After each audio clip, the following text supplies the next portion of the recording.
پاکستان سره مینه لري ځکه خو دهشتګرد یې. قسم په خدای ای خان ډیره د هغه څه هغه پخه نشانه دی وویشتله، پخه نشانه ورسېدی. قسم په خدای که بله وجه وي. د بعضې خلک د بعضې تشپاڼې او دغه سپږو په شانتي اوقاتونه چې لري که نه، دا زما خلاف په دې دی چې زه پاکستان سره ډېره زیاته مینه لرم او د پاکستان خلکو د زړه نه قدر او د پاکستان حکومت د زړه نه احترام کو. نو په دې وجه زه دهشتګرد یم او په دې وجه زه خلک چې د چټي چټي کنځاګانې کوي. نو قسم په خدای داسې نشانه دې وویشتلی که نه چې زما غش یم داسې نشانه نشي ویشتلی. الله دې قائم لري او الله دې همیشه د ګل په شانتې پاک لري دا پاکستان. الهي امین کې رزق مو پکې خوړلی، په مینه محبت ورکې لوی شوي یو، درس او تعلیم یې راکړی، هغې پاکې خاورې کې مو سجدې لګولې، ښکلي ښکلي پاک جوماتونه لري، ښکلو خلکو نه ډک دی او ښکلو درندو خلکو نه ډک دی. څنګه به یې قدر نه کوو؟ او داسې خلک پکې دي چې د ځان حیثیت نه ډېر اوچت حیثیت لري. نو څنګه به یې قدر نه کوو؟ څنګه به یې قدر نه کوو؟ وایي د کلمې سره دې سم یادوم او د کلمې سره دې سم یادوم پاکستان. اسماعیل زازی وایي چې افغانستان باره کې دې څه خیال دی؟ افغانستان اسلامي وطن دی او اسلامي خاوره ده او افغانستان واحد ملک دی چې ټول پکې مسلمانان دي. زړه نه قدر لرو، زړه نه قدر کوو. یو ځنه د پاکستان بچی زړه نه قدر کوي. صحیح ده، مونږ یې هم قدر کوو، زه یې هم قدر کوم. افغانستان کې ما یو څو کاله وخت تیر کړی دی، په حساب سره 3-4 کاله وخت به مې تیر کړی. نو ما په افغانستان کې کوم داسې حشر نه دی لیدلی او نه مې په افغانستان کې داسې خلاف کس لیدلی چې په افغانستان کې ما سره خلاف ورزي کړې وي او یا یې زما مخامخ پاکستانیانو ته یا پاکستان خبرې نه وي خبرې کړې وي. نو زه زړه نه قدر درته لرم، زړه نه قدر. صحیح ده. او څو کاله مې چې په افغانستان کې تیر کړی، نو یقینا چې ډېر خوږ وخت مې تیر کړی، ډېر زیات خوږ وخت مې تیر کړی. نو بعضې ځای کې چې انسان خوږ وخت تیر کړي که نه، نو د هغه ځای همیشه قدر کوي، د همیشه قدر. نو انشاءالله تعالی په دې خولې باندې به افغانستان ته زما سپکاوی را نشي. او که چېرته ښه و بدو باندې راتاویږو، ښه و بد د خدای پاک په کور کې چې کوم خلک طواف کوي که نه، په هغې کې هم بد خلک شته. بد خلک په دې دی چې بعضې خلک د طواف صرف د نوم دپاره کوي، چې کله کلي او کوڅې ته واپس راشي نو د خپل ګناهونه، خپل هغه پلیت عملونه دوباره شروع کړي، خپل همغه تکبر چې کوم مقام لري همغه ته واپس لاس واچوي او خلک ورته لرې نه آواز کوي چې حاجي صاحب دی او حاجي صاحب. په دې درته وایم چې ښه او بد د الله پاک په کور کې چا طواف کوي که نه، په هغو کې هم شته. افغانستان او پاکستان کې بیا څنګه نه وي. کا د خاورو ډېر زیات قدر کوو، دا خاورې مونږ ته الله را کړي او شروع نه نوم پې ایښی دی چې اسلامي خاوره ده. نو څنګه به یې قدر نه کوو او بد ولې ورپسې ووایو؟ د یو مسلمان خاوره باندې یو مسلمان اوسېږي، یو د مسلمان بچی اوسېږي او یو یتیم پې ژوند کوي او یوه کونډه پې ژوند کوي. هغه کونډه چې خپل خاوند دی د کفر په جهاد کې سر بایللی دی او هغه کونډه په هغې خاورې ژوند کوي. نو څنګه به ورته بد ووایو؟ دغه خبره ده. څنګه به بد ووایو؟ دغه انسان خوله ولې نه ماتېږي چې یو اسلامي ملک پسې کنځل کوي؟ دغه انسان مقام بچوي، دغه انسان اوقات بچوي. صحیح؟ بس به وي د افغانستان په باره کې دغه خبرې. مهرباني. ولی الرحمن وایي د مولانا ګستاخ یې، استغفرالله استغفرالله. ولی خدای بندګانو، مولانا او ملا او مفتی دا د جومات دروازه نه ده او نه په جومات کې کوم د الله کتاب ده. نعوذ بالله چې مونږ یې ګستاخي وکړو. مولانا مفتی هم زما په شانتې انسان دی. ورسېدله په دې تېره ویډیو کې مې درته ریکارډ ویډیو مې چې کړې وه، هغه ویډیوګانې ما په دې ډیلیټ کړي چې اختلافات جوړېږي. اختلافات نه جوړول غواړم. ورسېدې په ډېره روانه ویډیو کې مې آخري کې درته ډېر ښه خبره کړې ده، خو که تا ویډیو پوره لیدلې درته ویلې مې دي چې د هر انسان قدر وکړئ او پوره یې وکړئ. ټیک ده، پوره یې وکړئ. چا پسې بد هغې پورې مه وایه چې چا کې مو بد لیدلې نه وي. ورسېده پاتې شوه ګستاخي. د ګستاخۍ خبرې مه کوئ. ته ویلی شئ چې مولانا پسې دې بدې خبرې کړي زه به ووایم چې بالکل مې کړې. نو که تاسو داسې وایئ چې ګستاخي دې کړې، نو ګستاخي مونږ صرف نشو برداشت کولای. چاته ویلی شو چې یو کافر نعوذ بالله د پیغمبر ګستاخي وکړي که نه، نو مونږ وایو چې د خبیث ګستاخي کړې ده. یو کافر یا یو مسلمان راشي قرآن شریف ته ور واچوي، نو مونږ وایو چې د خبیث ګستاخي کړې ده. او که په دې زمانه کې تاسو عالمان او مفتیان را مخامخ کوئ او وایئ چې د دې ګستاخي دې کړې، دا خبر نه زما ضمیر مني او نه والله که در سره ومنم. ځکه چې عالم او مفتی یو عام انسان دی، یو عام انسان. دا دنیا دومره لالچ ده او په دې دنیا کې او په دې وخت کې ګناهونه دومره زیات دي چې زه والله که ومنم چې یو مفتی به دومره پاک شي، دومره به پاک شي چې نعوذ بالله زه به پیغمبر ګمان ورته وکړم او نعوذ بالله زه به صحابه او ګمان ورته وکړم چې دا دومره زیات پاک انسان دی. د بعضې مفتی او د بعضې عالم اوقات او د بعضې مفتی او د عالم د ثواب خبرو د دې نتیجه به مونږ او تاسو په ورځ د محشر بیا ګورو چې د هغه څه انجام کېږي، زما څه انجام کېږي او ستا څه انجام کېږي. واحد بېشکه چې یو به پیغمبر وي او بل به صحابه وي، چې د هغو څهرې او د هغو سوال و جواب به وختي شوی وي او هغه به انشاءالله تعالی چې همیشه لپاره کامیاب وي. سوال و جواب ته به هغه خلک ولاړ وو او د الله په ورځ د محشر او په هغې ورځ د محشره کې به مونږ نه عالم او مفتي مخکې نه وي ولاړ چې هغه به مونږ نه بې سواله او به جوابه خوشي وي جنت ته راخیره سره. په رکشه کې به سپاره وي او په موټرسایکل سپاره وي، ورسېدی هغه به زمونږ په شانتې ولاړ وي او توبه وباسي چې ربه اوس به زما څه حالات کېږي، زما به څه سوال او جواب کېږي. لہذا دومره درته وایم مهرباني کوئ چې دا خبرې نه منه واخلئ. دا مه وایه چې مولانا باره کې ګستاخي کړې. بالکل ویلی شي چې مولانا پسې دې بدې خبرې کړې نو بیا صحیح ده. ګستاخي خبرې مه کوئ. ګستاخي د پیغمبر چې څوک وکړي نو ورته ووایه چې خبیث چې د پیغمبر ګستاخي دې کړې. ورته ویلی شي چې د قرآن بې حرمتي دې کړې او د قرآن شریف ګستاخي دې کړې. دا کوم مولانا او کوم مفتیان چې دي که نه، تاسو پر ویډیوګانو کې هم ډېر زیات لیدلی وي، تاسو پر یوټیوب پر فیسبوکونو کې هم ډېر زیات داسې عالمان داسې مفتیګان او داسې ویډیوګانې راغلي چې ښځې ورته تعویض ته راغلی دی او ورسره لګیا زنا کوي او مغه ملا پسې به د دنیا خلکو په جومات کې منځونه کړي او جي قربان به ورته وایي. داسې عالمان داسې مفتیانو ډېرې زیاتې ویډیوګانې راووتلې. تاسو به پاکستان نه هم خبر وه چې پاکستان کې ډېرې زیاتې د ګشتیانې راوتلې وې او دې مولاناو سره ویډیوګانې جوړې کړې وې. ټیک دی، داسې ډېر زیات مثالونه دي دغه مولانا او دغه مفتیانو په باره کې. خبره داره چې خبره چې کوئ نو خوله سنبال سره خبرې کوئ. ورسېدلی هر انسان کې ګناه او خطا شته او د هر انسان د ایمان او د هر انسان د عقیدې وزن به په ورځ د محشر معلومیږي چې دا مولا څومره پورې اوبو کې ډوبو، دا مفتي په څومره پورې اوبو کې ډوبو او زه څومره په اوبو کې ډوبو. ورسېدلی په دې دنیا را چا فیصله نشئ کولی چې دا ډېر پاک انسان دی. صرف دعا کولی شو چې رب تعالی یې د ده ګناهونه معاف کړي او رب تعالی یې د ده په ژوند کې برکتونه واچوي. دغه دعا کولی شو، نور هغه دعا ورباندې لګېږي ودې لګېږي او که نه لګېږي نور بد نه شو ویلی. مهرباني سلامته اوسئ. او ما صرف د خدای پاک په کور باندې غیرت کړی په هغه ویډیو کې، ما صرف د الله په کور باندې غیرت کړی دی او د کور په دې مې غیرت کړی چې وخت د جمعې واجب مونځ دی. د جمعې مونځ واجب دی، واجب. او دغه واجب مونځ دغه علماء او دغه مفتیانو فتواوې پرې ورکړې او هر ملا او هر مفتی ځان په دې خلاص کړی وایي حضرت عمر رضی الله تعالی عنه په وخت کې دغه بیماري راغلی وه، هوا سره دغه بیماري مکس شوې وه. داسې ډېرو زیاتو عالمانو دغه فتواوې پرې ورکړې.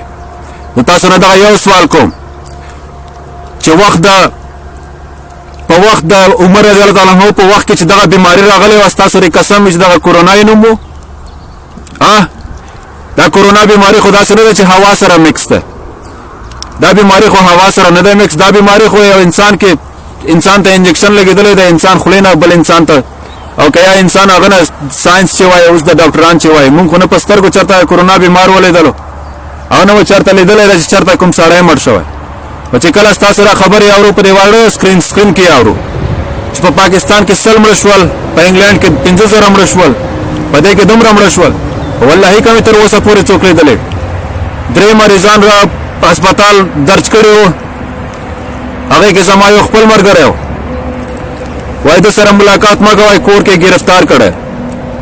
خاصه ورغلم پټ په پټ ورغلم روټه مې ور سره پخه کړه روټه مې ور سره په یو دسترخوان خوړله خاصه کته مې درې ورځې بعد زما هغه ملګری ټیک ټاک شو هغه دوه نورم ټیک ټاک شو او چې پته ولګېدله چې ولې بیمار وای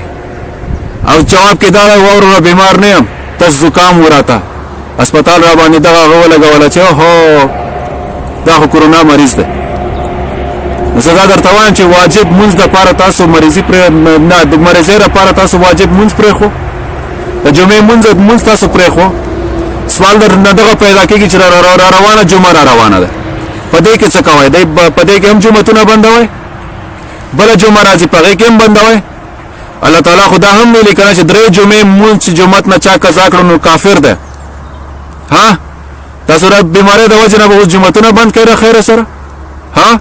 تاسو که ځان ته دومره غټ غټ خلک وایه عالمان یې که نه نو تاسو خو زور به حکومت سره هم رسېږي تاسو مخکې شئ که نه پارلمنټ ته مخکې شئ ورشئ که نه ستاسو مخه څوک نه نیسي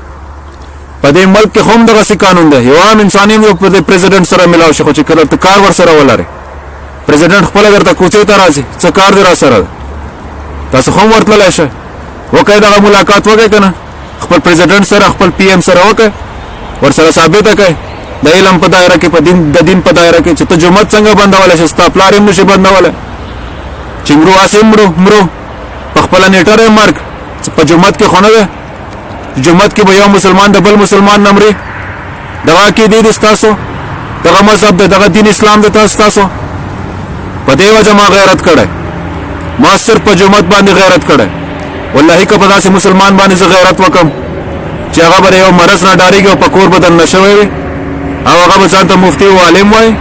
او د هغه به زه بیا عزت وکړم مای فوت د هغه به زه عزت وکړم د الله بندګانو دا اوس هم ټوله دنیا ودوي دلته کله غرو ته ځم کله بس یوازې په یوازې بعضې زما ملګري دی هغه هم مرتد دي تختې کورونو کې پټ شوي دي راوځي نه تنځای چکر وهو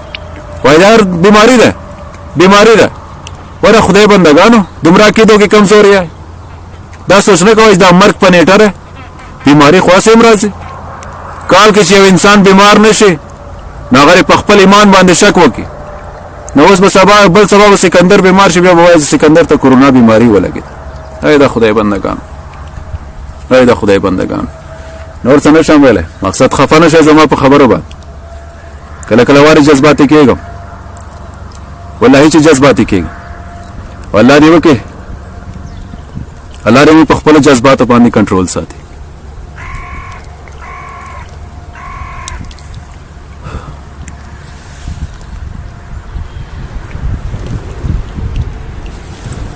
اعظم شجاع وایي چې مونږ خو شکر دی جومات ته ځو ډېر زیات شکر دی ډېر زیات شکر وباسئ داسې یو بل ملګري هم راته میسج کړی و وایي زمونږ په کلي کې تېر شوی نورو جمعو کې وایي دوه چاته خلک ونه ډک وي وایي دې جمعه کې وایي درې چاته خلک ونه ډک دا د فخر خبره ده دا د شکر خبره ده قسم په خدای چې دا د شکر خبره ده ډېر زیات خوشحال شوم په دې خبرې سره وایي زمونږ په کلي کې د تېرې جمعې نه وایي ډېر زیات خلک په دې جمعه کې مونځ ته راغلي قسم په خدای چې رب به څومره زیات خوشحال شوی وي قسم په خدای چې فرښتو به در باندې مهر لګولی وي چې ایماندار هم دغه دي د ایمان پته په داسې وخت کې معلومیږي د ایمان پته په خدای قسم دی په داسې وخت کې معلومیږي پر خدای بندګانو تېر خلک څنګه وو قسم په خدای چې جنگ به ور باندې کالتوس به پې ورېدل کالتوس او دوی به په جمع سره مونځ کولو په تیرو زمانو کې صحابه باندې به نیزې ورېدلې غشي به پې ورېدل او دوی به په جمع باندې مونځ کول ماشاءالله په دې ښایسته ښایسته هواګانو کې پته یې نه لګي وایي مرض راغلی علماو او مفتیانو جوماتونه بند کړل جومات ته مه راځئ په دې چې دا مرض په خولو در نوځي تاسو مړ کوي ماشاءالله دې وي ماشاءالله دې وي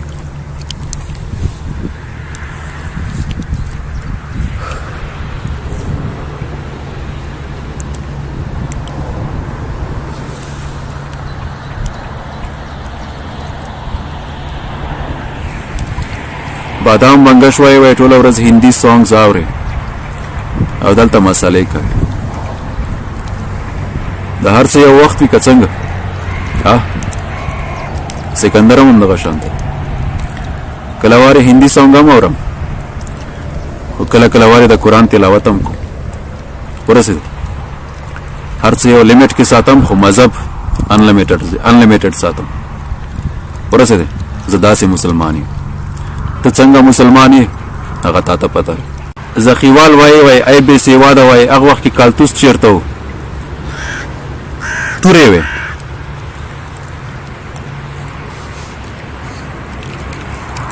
زما په خیال چې دین اسلام نه خبر نه یې بې سېواده خو ستا په شانتې انسان و ستا په شانتې په دی چې زه به یاداشت درکړم چې کله روس په افغانستان راغلی و که نه تورې وې او که غشي و دا جواب راکړه بې سېواده ستا په شانتې وي چې نه تاریخ نه خبر وي او نه د خپل وطن د خاورې نه خبر وي دلته څومره جنګونه وشول ورسېده چې کله وروسته شکست ورکړو که نه نو افغانانو مجاهدینو ورکړو ورسېده ما ته مې خپل پلار کیسې کړي زما پلار هم په جهاد کې لاړ و الحمدلله زما پلار راته کیسې کړي داسې نورو ډېرو زیاتو مسلمانانو نه په افغانستان کې ما کیسې اورېدې چې هغه جهاد کې زه هم و ورسېده نو د روس په وخت کې تلوارونه او غشې نه و بې سېواده ته یې ورسېده بې سېواده ستا په شانتې وي د آینده چې سوال کوې که نه نو لږ ګریوان کې ګوره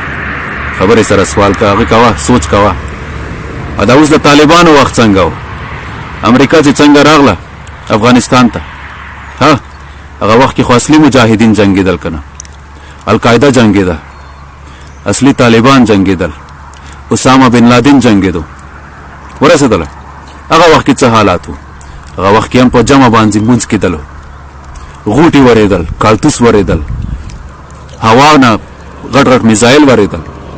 او په غرونو او په دشتو کې به دغه مسلمانانو دغه مجاهدینو جمع کولې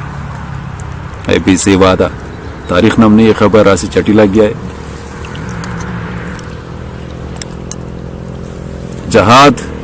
جهاد به تر قیامته پورې جاری وي تر قیامته پورې ورسېده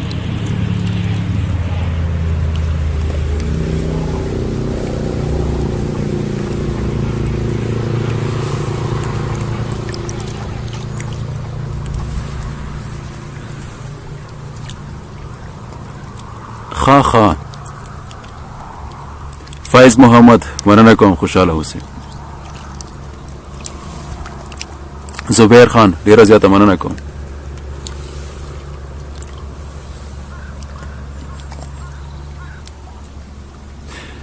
جاوید افغان وای وروره ګیره پرېږده او بیا د اسلام خبرې کوه د دې مطلب چې دا څومره چې د بېګیرو والا خلک د دنیا کې سر دي او دا څومره مسلمانان چې د ګیرې د چا وړې دي د چا لوی د چا بیخي نشته زما په خیال چې کافر دغه بالکل د اسلام خبرې نه کوي بس صرف د اسلام خبرې چې چا را ګیره وي او هغه د اسلام خبرې تا ته پته رهي چې دغه ګیرو والا څه کوي تا ته پته رهي لکه څنګه چې مخکې مې درته وویل که نه چې دا ښه بد په هر چا کې شته او داسې به ډېر انسانان ته وګورئ چې ګیره به یې نه وي خو غټ غټ عالم غټ غټ مفتي ته به شکست ورکوي په سوال او جواب کې ورسېده ګیره صرف سنت ده او داسې د رسول الله صلی الله علیه وسلم ډېر زیات سنت دي چې تا به هم ډېر زیات تنور ختم کړي به د الله په دین باندې غیرت کول او د الله خبرې کول دا صرف په ګیره پسې اړه نه لري چې بس ګیره ولره او د الله د دین خبرې کوه او چې ګیره دې نه وي د الله د دین خبرې نه کوه اصلا کې تا ته زور درکوي دا خبرې بدې در باندې لګي د منافق نشانی هم دغه وي چېرته چې د دین او د مذهب او د غیرت خبره وشي وایي منافق ځان وباسي تښتي او که راګیر شي نو بیا داسې سوال او جواب کوي چې ورته پته وي چې دا زه هم غول خورم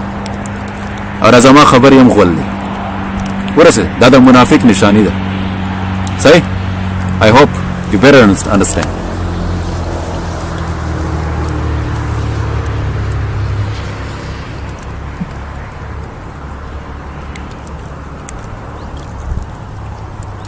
عبدالعزیز وایي چې هغه مجاهدین و او اوس یې جنټان دي ما هم درته وویل چې بس هغه مجاهدین که نه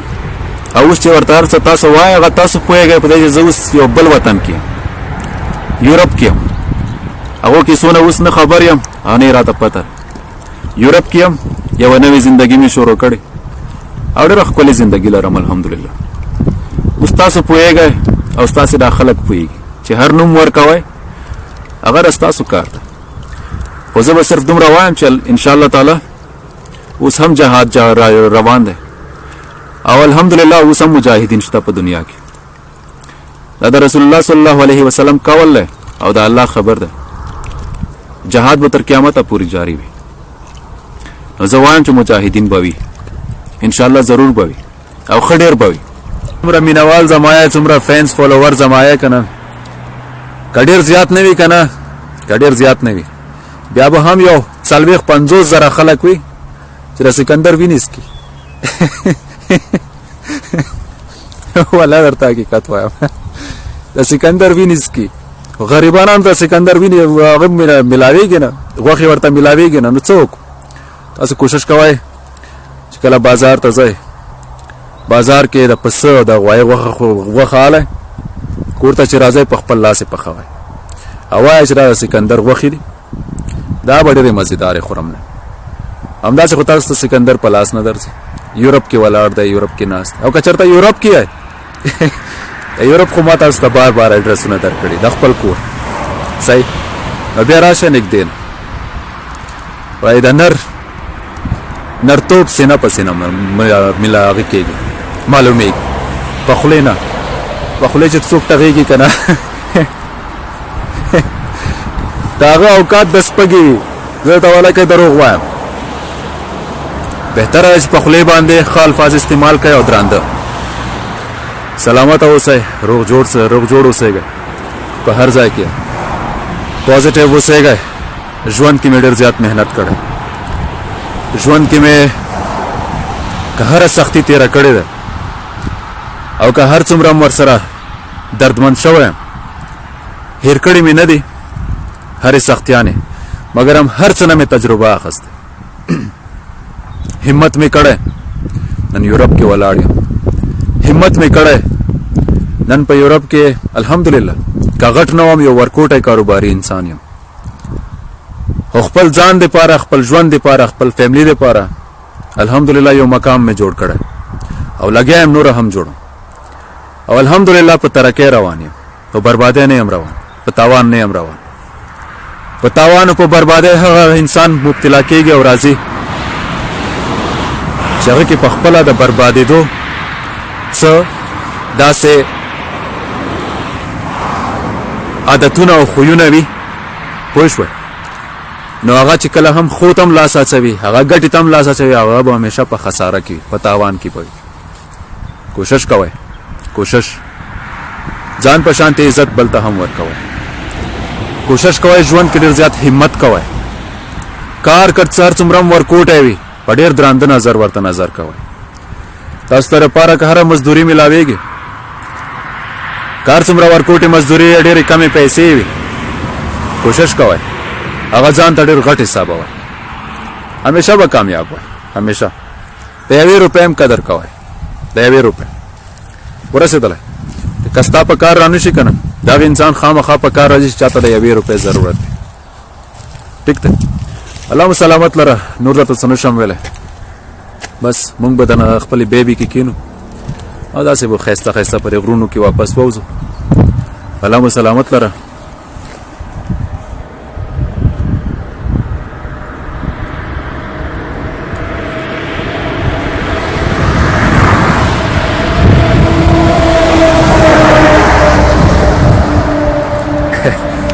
حاجی رازق وای وطن ته ګټه نه رسولې صرف ځان ته ګټه رسولې. زه په وطن باندې څه وکړم ته ماته دا ووایه زه په وطن باندې څه وکړم چې وطن ته ما ګټه نه رسوم. پرزیدنټ درته ښکارم اشرف غني درته ښکارم عبدالله درته ښکارم دا دې ګټې ورسوي. ته ما نه وایې چې د وطن ته څه ګټه ورسوله ته خدای بنده زه خپل کور ته ګټه ورسوم که نه غازي یم. خپل ځان ته خپلو بچو ته ګټه ورسوم که نه غازي یم. دا غازیتوب زما لپاره کافي ده. وطن پسې څوک رسېږي خدای دې ورپسې ورسوي. ستا اشرف غني ورپسې نه رسېږي نو سکندر به څنګه ورپسې ورسېږي پوه شوې. بهتره ده د سکندر یو نصیحت واوره خپل بچی دی په ګټه حساب په ګټه وسوه خپل کور ته ګټه رسوه خپل مور او پلار دی په عزت وسوه غټ غازی پوه شوې او کوشش وکړه صدقه او سرسایه ورکړه هغه چاته ورکړه چې کوم ستا خپلوانو کې دي چې هغو ته ضرورت ده پوه شوې او که ستا خپل خپلوان مالداره دي په خپلو همسایه وراتاو شه که دغه تاسو کې دغه خویونه عادتونه پیدا شي که نه ستاسو دا خاوره چې کومری که نه دا به لال غمی وګرځي قسم په خدای لال او غمی به وګرځي نن په مسلمانانو کې غټ هغه چې کم ده ناکامي هغه دغه دی چې زکات او خیرات نه ورکو زکات او خیرات او اوس که ته وایې چې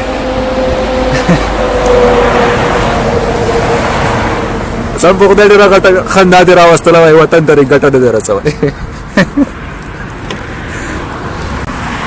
عمران خان صاحب دغه 2 کال 3 کاله مخکې ویډیوګانې وګورئ د الله بندګانو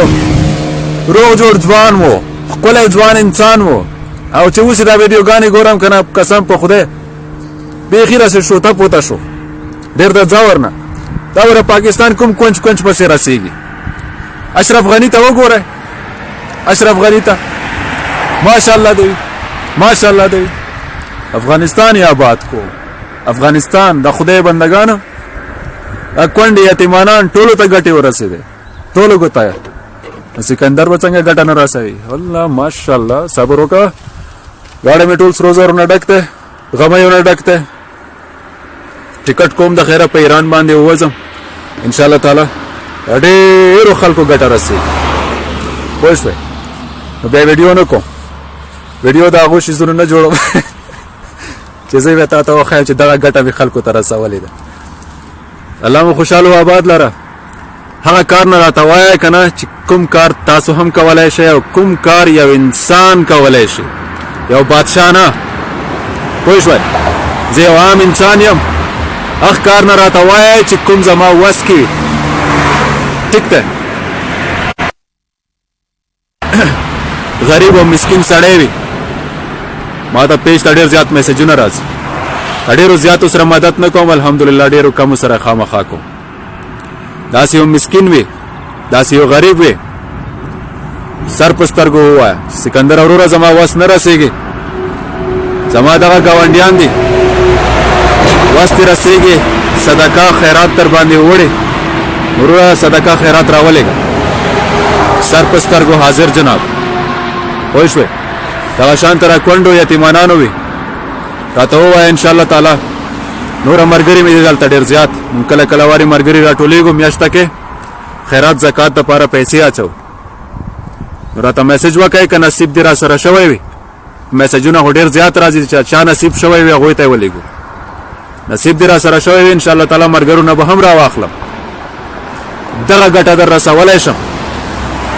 د وطن نوم ما پسې مه اچوه نه وطن ته ګټه رسولی شم او نه ورته ګټه رسوم صحیح ګټه صرف هغه چاته رسولی شم چې یو انسان څومره وس لري همغه یې پورې الله دې سلامت لره خوشحاله و آباده واوسئ او چې را څومره زما ویډیو ګورئ ورونه خویندې رب تعالی مو سلامت لره خوشحاله و آباده واوسئ ډېره ډېره مننه د خدای په امان ښه وخت ولرئ